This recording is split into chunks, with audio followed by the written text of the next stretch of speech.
How do I know when I'm ready to get married?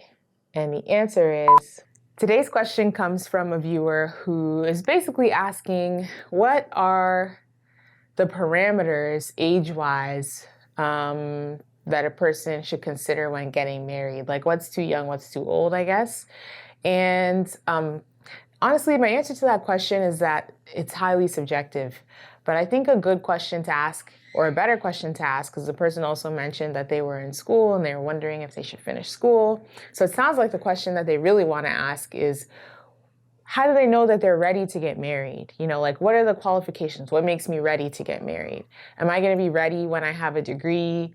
You know, should I wait till I finish my degree? Am I going to be ready when I have a stable salary? Am I going to be ready when I own a home? Am I going to be ready? Am I ready just by virtue of being an adult, because I turned 18 years old? Does that make me ready to be married? You know, how do I know? How do I know that I'm married, or that I'm ready to be married, rather? So my answer to that question is, in my case, the way I knew that I was ready to get married, honestly, was my body was ready. And, you know, the Bible says it's better to marry than to burn.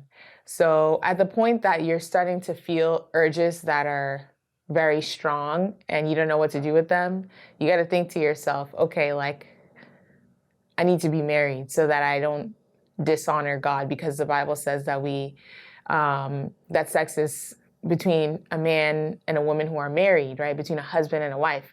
So I don't want to fornicate. I don't want to dishonor God. So I need to find a suitable partner. And I know that sounds really like, not crass, but basically very kind of like primitive, I guess. But I mean, that's nature, right? Like, that's natural. And so don't ignore the feelings. Like, if you are burning, let it be a sign to you that you need to start looking for somebody to marry.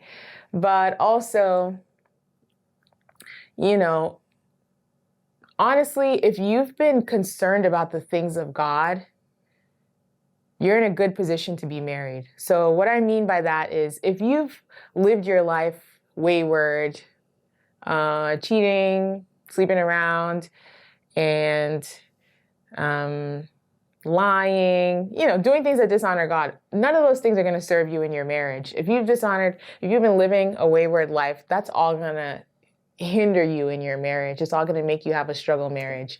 So I suggest that as you're walking with the Lord, that you will be more and more ready to be married. But there's no perfect time either. So the walk, it's a journey. It's the walk of sanctification, so to speak. It's a journey.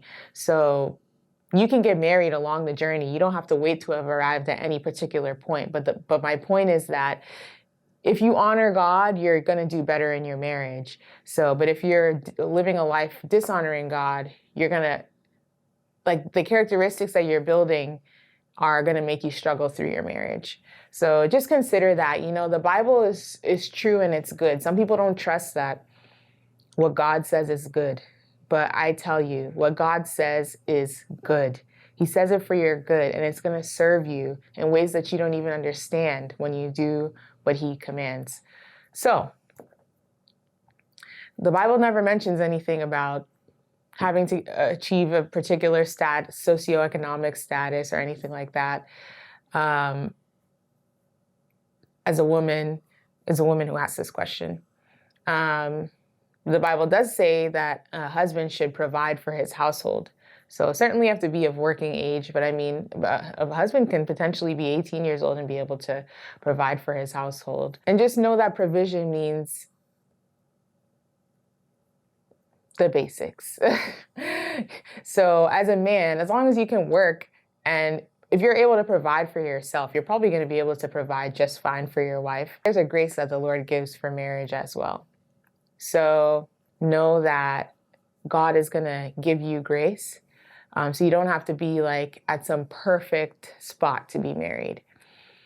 You just need to have a desire to get married, have clarity of mind, and be following God, you know, following the ways of God. And then, of course, you got to find the right person too, because, you know, there's that. If you marry poorly, then, things will just be a lot harder. So certainly seek the face of God. But I don't advise people waiting until they graduate if they have found a suitable partner. Like, don't just wait just for waiting's sake, So, because the person said they were thinking they should finish their education before they get married.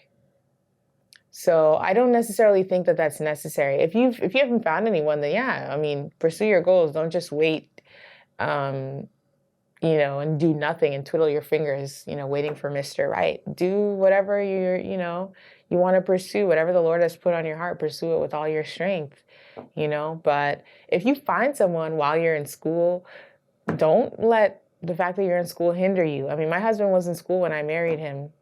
Some people probably would have told him, or probably told him at the time, like, wait until you finish school, wait until you finish school. But that's not always how it works. God's timing is not always our timing, and we just have to trust the Lord. Like, if you find a gem, hold on to it. Don't let it go. Yeah, that's my answer, my rambling answer. Hopefully husband can edit it to be something shorter and more straightforward.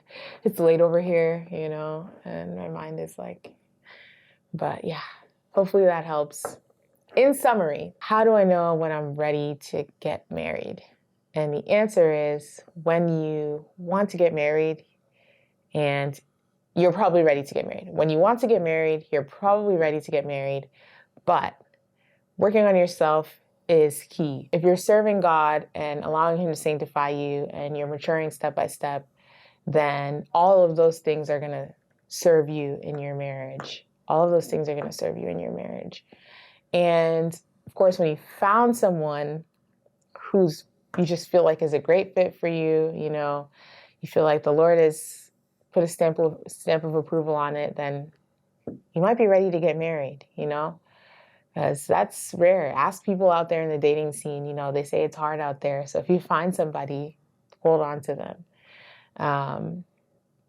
I know this is all going to sound like weird advice. Like, well, what do you mean? Like, what if the person has toxic traits and da-da-da-da? Like, don't have toxic traits. Like, I don't know. Like, be faithful.